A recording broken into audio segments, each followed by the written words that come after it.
আমরা গতানুগতিক কিতাব পড়ার খুতবা দেই না। জনগণ ঘুম পারে আর খতিব সাহেব কিতাব পড়ে শোনায়, ওই খুতবা আমরা দেই না। মাতৃভাষায় ইসলাম চর্চা হবে।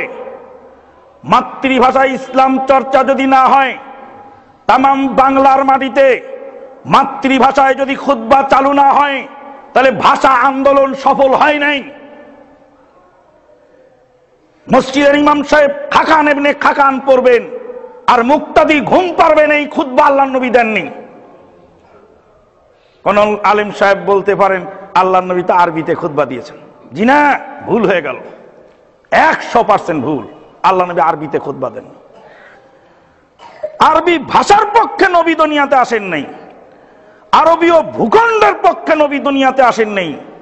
কোন ভাষা বর্ণ, কোন আঞ্চলিকতাবাদ প্রতিষ্ঠার জন্য নবী দুনিয়াতে আসেন নাই।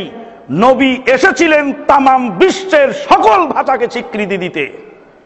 আর রহমানু আল্লামাল কোরআন খালাকাল ইনসানা আল্লামাহুল বায়ান। রহমান কোরআন শিক্ষা দিয়েছেন, রহমান মানুষ সৃষ্টি করেছেন, মানুষকে কথা বলার ক্ষমতা দিয়েছেন। ওয়ামিন আয়াতিহি ইখতিলাফু আলসিনাতিকুম ওয়া আলওয়ানিকুম।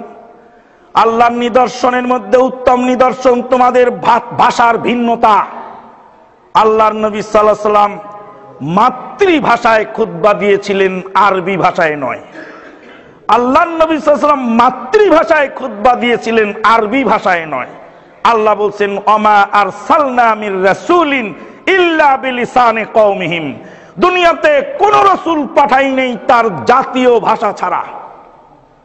দুনিয়াতে যত নবী রাসূল এসেছেন তাদেরকে মাতৃভাষা দিয়ে পাঠানো হয়েছে। নবী মুহাম্মদুর রাসূলুল্লাহ সাল্লাল্লাহু আলাইহি সাল্লামের মাতৃভাষা ছিল আরবি, তাই তিনি আরবিতে খুতবা দিয়েছিলেন। আল্লাহ নবী সাল্লাল্লাহু আলাইহি ওয়াসাল্লাম কোনদিন ওয়াজও তো আরবি ছাড়া করেননি, তা আপনি করেন কেন? ওয়াজ করা বৈধ আরবি ছাড়া বাংলায়, মাতৃভাষায়, কিন্তু খুতবা অবৈধ। গোশত হারাম হলেও ঝোলটা হালাল। ইন্না লিল্লাহি ওয়া ইন্না ইলাইহি রাজিউন।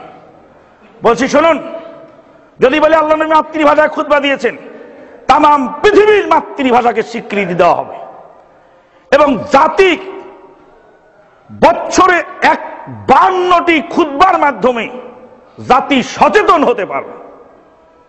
আজকে আমাদের বিদ্যার বড়ই অভাব, বিদ্যা আমরা জানি না।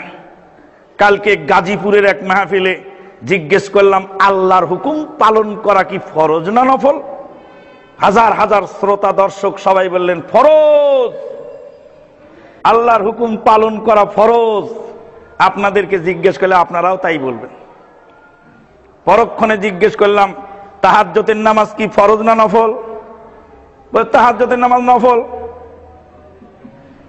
তাহাজ্জুদের নামাজ পড়ার হুকুম কি আল্লাহ দিয়েছেন না বান্দা? আল্লাহ দিয়েছেন। তাহলে আল্লাহর হুকুম নফল পাওয়া গেল যে?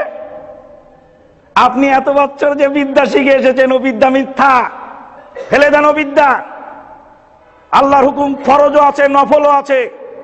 আল্লাহর হুকুম যে নফল আছে তার জ্বলন্ত প্রমাণ তাহাজ্জুদের নামাজ। তাহাজ্জুদের নামাজ আল্লাহর হুকুম, কিন্তু পালন করা নফল। আল্লাহর হুকুম ফরজও হয়, আল্লাহর হুকুম নফলও হয়।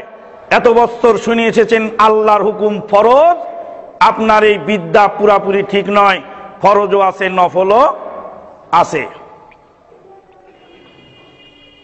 কোরআন আগে মানবো না হাদিস আগে মানবো? কোরআন আগে মানতে হবে।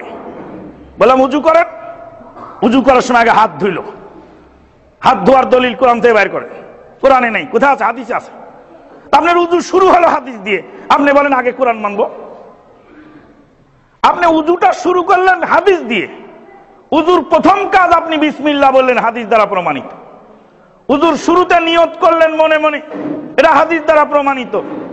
উজুর শুরুতে প্রথমে দুই হাত ধুইলেন 3 বার, এটা হাদিস দ্বারা প্রমাণিত। আপনার উজু শুরু হলো হাদিস দিয়ে, আর আপনি বলেন আগে কোরআন মানবো, হাদিস পরে মানবো। তাহলে আপনার এই বিদ্যা ভুল হয়ে গেছে, আপনার এই শিক্ষা ভুল হয়ে গেছে। আপনি নয়ন মেলে দেখেননি, আপনার বাড়িতে লক্ষ লক্ষ টাকার কেতাবাত, লক্ষ লক্ষ টাকার সম্পদ আছে, আসবাবপত্র। একজন মুসলিমের বাড়িতে লক্ষ লক্ষ টাকার আসবাবপত্র পাওয়া যাবে, কিন্তু 1000 টাকার বই পাওয়া যাবে কিনা সন্দেহ। আর যদিও বই পাওয়া যায় সেগুলি সব ভুলে ভরা। তাই আসুন আমরা এলেম চর্চার দিকে অগ্রসর হই।